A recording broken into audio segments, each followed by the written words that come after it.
শুরু হয়ে গেছে বারাসাতের সেই বিখ্যাত কালী পুজো। আর আজকে আমি সেই বারাসাতের কালী পুজোরই ভিডিও তোমাদেরকে দেখাবো। যে কটা প্যান্ডেল আপনাকে দেখাবো সে কটা প্যান্ডেল কিন্তু একদম ফাটাফাটি হয়েছে, এগুলো কিন্তু একদম মিস করবেন না। আর আমি আজকে কিন্তু ভিডিও তোমাদেরকে দেখাবো বারাসাতের টপ 10 প্যান্ডেল। এই প্যান্ডেলগুলির মধ্যে কিন্তু কোথাও তৈরি হয়েছে গুজরাটের সেই দ্বারকা মন্দির, আবার কোথাও তৈরি হয়েছে বৃন্দাবনের চন্দ্রোদয় মন্দির, আবার কিন্তু কোথাও শুনতে পাচ্ছি তৈরি হয়েছে ব্যাঙ্গালোরের মাইসোর প্যালেস, আবার কিন্তু কোথাও তৈরি হয়েছে সেই মায়াপুরের ইস্কন মন্দির। এইরকমই কিন্তু আমি টপ 10 প্যান্ডেল আজকে তোমাদেরকে দেখাবো। আর এই কালী পুজো প্যান্ডেলগুলো কতটা কি কাজ এগিয়েছে সেটাই তোমাদেরকে আজকের ভিডিওতে আমি জানাবো। তোমরা কিন্তু ভিডিওটা দেখো। আর এই 7খানা কালী পুজো প্যান্ডেল তোমরা কিভাবে দেখবে সেটাও কিন্তু আমি জানাবো আজকের আমার ভিডিওতে। অতএব তোমরা কিন্তু ভিডিওটা একদম মিস করবে না, স্কিপ না করে পুরো ভিডিওটা দেখতে থাকো। ভিডিওটা কিন্তু খুব ইন্টারেস্টিং হতে চলেছে। আমি কিন্তু তোমাদেরকে জানাবো কিভাবে আসবে এই বারাসাতে, আর বারাসাতের এই টপ 7 দুর্গাপূজা তোমরা কিভাবে খুব কম সময়ের মধ্যে দেখবে সেটাই কিন্তু তোমাদেরকে জানাবো আজকের আমার ভিডিওতে। তাহলে চলো ভিডিওটা শুরু করছি।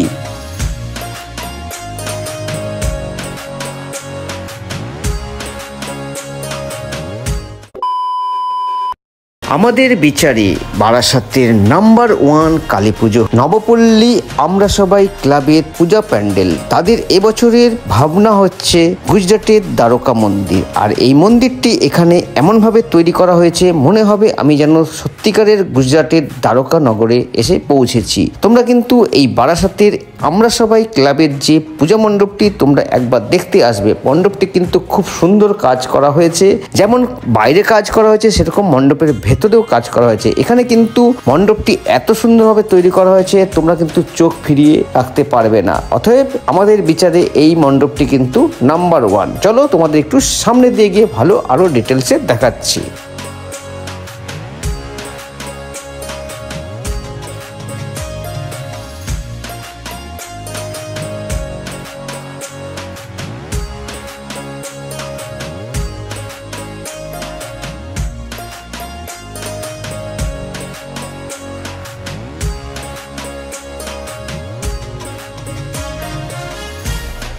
তোমরা এই মণ্ডপে আসবে কিভাবে সেটাও তোমাদেরকে জানিয়ে দিচ্ছি। বারাসাত স্টেশনে নামবে, স্টেশন থেকে নেবে 10 টাকা অটো বা টোটো ভাড়া করে চলে আসবে বারাসাত বয়েজ স্কুল। আর বারাসাত বয়েজ স্কুলের সামনেই হচ্ছে এই মণ্ডপটি।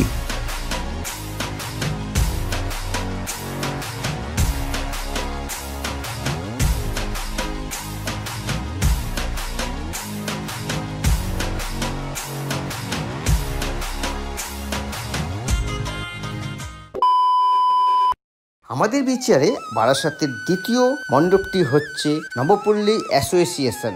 এদের এবছরের ভাবনা চিন্তা হচ্ছে বৃন্দাবনের চন্দ্রোদয় টেম্পল। এটি কিন্তু পৃথিবীর মধ্যে সবচেয়ে উচ্চতম প্যান্ডেল বানিয়ে আমাদের নজরে দ্বিতীয় স্থান করে নিয়েছে এই মণ্ডপটি। এই মণ্ডপটি যেমন সামনে দিয়ে দেখতে যেরকম সুন্দর তার থেকেও বেশি সুন্দর কিন্তু মণ্ডপের ভেতরে। তাহলে চলো মণ্ডপটির সামনে গিয়ে তোমাদেরকে দেখাচ্ছি।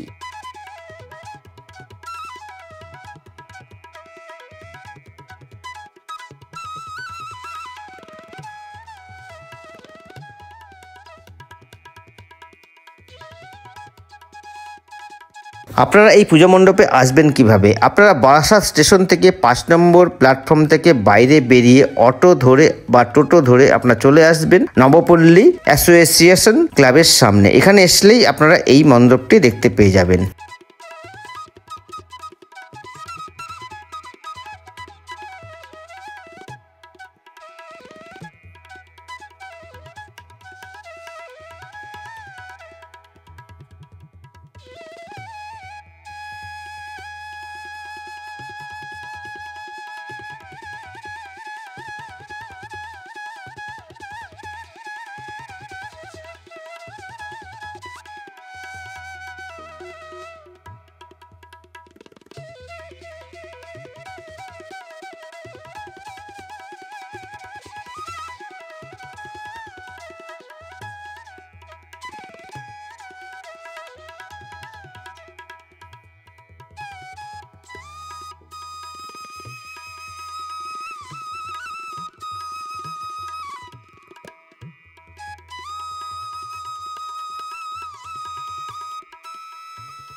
রয়েছি এখন সেই বারাসাতের নবপল্লী অ্যাসোসিয়েশন যে পূজা মণ্ডপ, তাদের মণ্ডপের ভেতর। আর এই বছর তাদের কিন্তু মণ্ডপের থিম হচ্ছে বৃন্দাবন সেই চন্দ্রোদয় মন্দির। আমি যেন সত্যিকার সেই চন্দ্রোদয় মন্দিরের মধ্যেই কিন্তু প্রবেশ করে গেছি।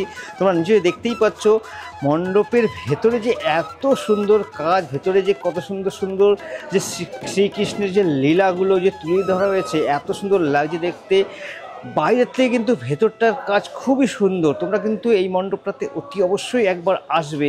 আর আমাদের বিচারে বারাসাতের তৃতীয় যে মণ্ডপটি তৈরি করেছে সেটি হচ্ছে KNC রেজিমেন্ট। এনাদের এবছরের যে ভাবনা চিন্তা তা কিন্তু একটি অন্য ধরনের। এতক্ষণ যে মণ্ডপ দুটি দেখলাম আমরা, সে দুটো ছিল কিন্তু মন্দিরের আদলে। এটি কিন্তু একটি টোটালি অন্য ধরনের তাদের চিন্তাধারা। তাদের যে থিম, তাদের নামটি হচ্ছে হে বঙ্গভূমি তুমি অন্তর্যামী। মণ্ডপটি কিন্তু খুব সুন্দর, আমরা কিন্তু দেখলাম। চলো তোমাদেরকেও দেখাচ্ছি, তোমরা দেখে জিনিসটা বোঝো আর আমাকে কিন্তু কমেন্ট করে জানাও এনাদের মণ্ডপটি তোমাদের কেমন লাগলো। সেটা তোমাদেরকে চলো সামনে থেকে দেখাবার চেষ্টা করছি। মণ্ডপটি কিন্তু ভালো লাগলে কমেন্ট করে আমাকে জানাবে কিন্তু। তাহলে চলো মণ্ডপটির সামনে থেকে দেখাচ্ছি।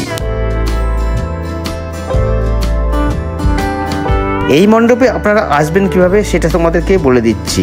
এই মণ্ডপে আসতে হলে বারাসাত স্টেশনে নামবে। স্টেশন থেকে পায়ে হেঁটে মাত্র 10 মিনিট সময় লাগবে এই মণ্ডপে আসতে। তারপরে আমরা এখন রয়েছি বারাসাতের সেই KCN পূজা মণ্ডপে। আর KCN পূজা মণ্ডপে কিন্তু পুজোর যে থিম কিন্তু অসাধারণ। এটা এখনো পর্যন্ত কমপ্লিট হয়নি পুরো। যদি পুরো কমপ্লিট হয়ে যায় সেটা কিন্তু দেখবার মতন হবে। চলো তোমাদের যেটুকু আমি পারলাম দেখাবার চেষ্টা করলাম ভেতর থেকে ঘুরে ঘুরে। তোমরা নিশ্চয়ই মণ্ডপটা দেখলে মণ্ডপ তোমাদের কেমন লাগলো কমেন্ট করে তোমরা কিন্তু জানাবে।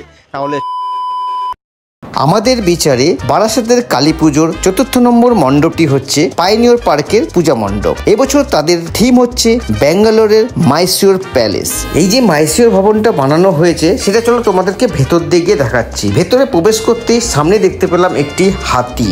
তারপরে তার দেওয়ালের মধ্যে রয়েছে অসাধারণ সেই নানান রকম কলাচিত্র, যেটা কিন্তু মাইসিওর ভবনের ভেতরে রয়েছে। সেই জিনিসটাই কিন্তু এখানে ফুটিয়ে তোলা হয়েছে।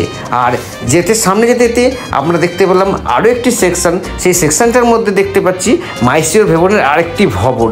ভেতরে গিয়ে দেখছি অসাধারণ কাজ। সেই কাজ কিন্তু একদম যুদ্ধকালীন পরিস্থিতিতে তৈরি হচ্ছে। এত সুন্দর মাইসিওর ভবনটাকে যে এই মণ্ডপের ভেতরে তুলে ধরা হয়েছে সেটা কিন্তু দেখবার মতন। যেরকমের কালার কম্বিনেশন তেমন কিন্তু সুন্দর ছোট ছোট খুঁটিনাটি কাজ। এই কাজগুলো কিন্তু খুব সুন্দর। এই মণ্ডপটি কিন্তু যখন তৈরি হয়ে যাবে খুব অসাধারণ লাগবে।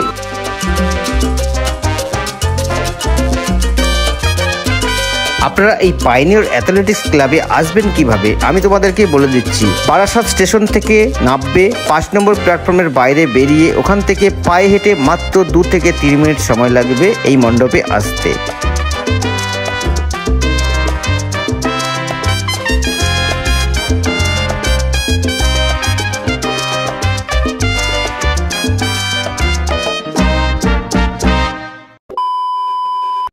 আমাদের বিচারে বারাসাতের কালী পুজোর 5ম নম্বর মণ্ডপটি হচ্ছে বারাসাতের সন্ধানী ক্লাব। এবছর তাদের ভাবনা চিন্তা মায়াপুরের ইস্কন মন্দির। মায়াপুরের যে নতুন ইস্কনের মন্দিরটি তৈরি হয়েছে সেই মন্দিরটি কিন্তু তৈরি করেছে বারাসাতের এই সন্ধানী ক্লাবের পূজা মণ্ডপ। সামনে দিয়ে দেখতে পাচ্ছি বিশাল বড় একটি মণ্ডপ তৈরি হয়েছে।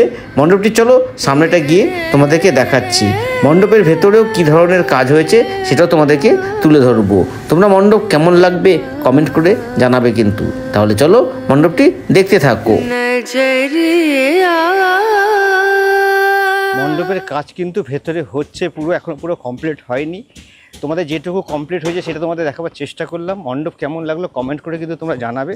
তাহলে চলো আমাদের বিচারে বারাসাতের কালী পুজোর 6ষ্ঠতম মণ্ডপটি হচ্ছে নবপল্লী ব্যায়াম সমিতির পূজা মণ্ডপ। এই বছর তাদের মণ্ডপের ভাবনা চিন্তা হচ্ছে নির্মল। মণ্ডপটি কিভাবে তৈরি হচ্ছে সেটা এখানকার যে আধিকারিক আছে তাদের মুখ থেকে শুনে নেব।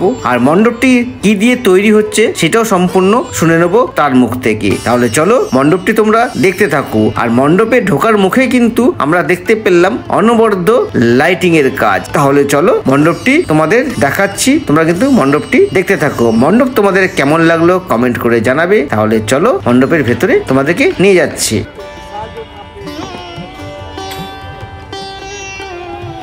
নবপল্লী ব্যায়াম সমিতি। এবছরের কনসেপ্ট হলো স্বচ্ছতা মানে আমরা নির্মল বা পরিষ্কার পরিচ্ছন্নতাটাই বুঝি, কিন্তু এর একটা শুদ্ধ বাংলায় একটা মানে রয়েছে, সেটা হলো উন্মুক্ততা। আজকের দিনে গোটা মানে বিশ্ব ব্রহ্মাণ্ডে কেউ কাউকে বিশ্বাস করতে পারে না, জাতি ধর্ম বর্ণ নির্বিশেষে একে অপরের উপর হিংসা লাঞ্ছনা এই ব্যাপারগুলো থেকেই যাচ্ছে। কিন্তু আমাদের ঈশ্বর কিন্তু আমাদের সৃষ্টি করেছে একদম পরিষ্কার পরিচ্ছন্ন ট্রান্সপারেন্সিভাবে, যাতে আমরা সমাজের সাথে মিলেমিশে এই পৃথিবীকে মানে সুন্দর করে গঠন করতে পারি। কিন্তু আজকের দিনে সেটা কলুষিত হচ্ছে আমাদের দ্বারাই, এবং আমাদের মনের মধ্যে এক জাল বিন্যাস করছে, যার ফলে আমরা একে অপরকে কিন্তু হিংসা বিভেদ এবং সন্দেহের চোখে দেখি। এই বছর নবপল্লী ব্যায়াম সমিতির কনসেপ্ট হলো সেটাই। এই জন্য আমাদের পুরো মণ্ডপটাই পুরো জাল দিয়ে নির্মিত, কারণ জালের মধ্যে আবৃত থেকে যেমন মানে আমাদের মনের মধ্যে এই ভাবভঙ্গিমাগুলো প্রকাশ পায়, আবার এই জালের মধ্যে কিন্তু মানে কোনো কিছু ধরাও খায়। আজকে আমরা যদি এই জালের মধ্যে মনের এই উর্বরতার দিকটাকে যদি বিদায় করে যদি ভালোবাসা স্নেহ এগুলোকে যদি বদ্ধ করতে পারি, তাহলে আমাদের এই পৃথিবীটা কিন্তু নির্মল থাকবে। সেটাই মায়ের চরণে মানে আমরা প্রার্থনা জানাই, এবং সেটাই আমাদের কনসেপ্ট। আমাদের বিচারে বারাসাত কালী পুজোর সপ্তম মণ্ডপ অর্থাৎ শেষ মণ্ডপ হচ্ছে বারাসাত রেজিমেন্ট ক্লাব, যেটি লালি সিনেমা হলের উল্টো দিকে। এই বছর এনাদের ভাবনা হচ্ছে তিরুপতি বালাজি মন্দির। চলো এনাদের মণ্ডপের কাজ কতটা কি এগিয়েছে সেটা তোমাদেরকে জানাবো, এছাড়া জানাবো মণ্ডপের ভেতরে কি ধরনের কাজ হচ্ছে সেটাও তোমাদেরকে জানাবার চেষ্টা করব। তোমরা কিন্তু ভিডিওটি দেখতে থাকো। ভিডিও যদি ভালো লেগে থাকে তাহলে কিন্তু একটি কমেন্ট করে জানাবে। আমরা এখন রয়েছি বারাসাতের সেই রেজিমেন্ট ক্লাব, তাদের যে পূজা মণ্ডপ সেই সামনে, পেছনে কিন্তু মণ্ডপের কাজ পুরো ফুলদামে চলছে, সেটা তোমাদেরকে একবার দেখাবার চেষ্টা করলাম, একবার দেখে নাও। ভিডিওটি লম্বা হয়ে যাওয়ার কারণে আমি 7খানা মাত্র প্যান্ডেল দেখালাম, বাকি 3টে প্যান্ডেল পরের ভিডিওতে থাকবে।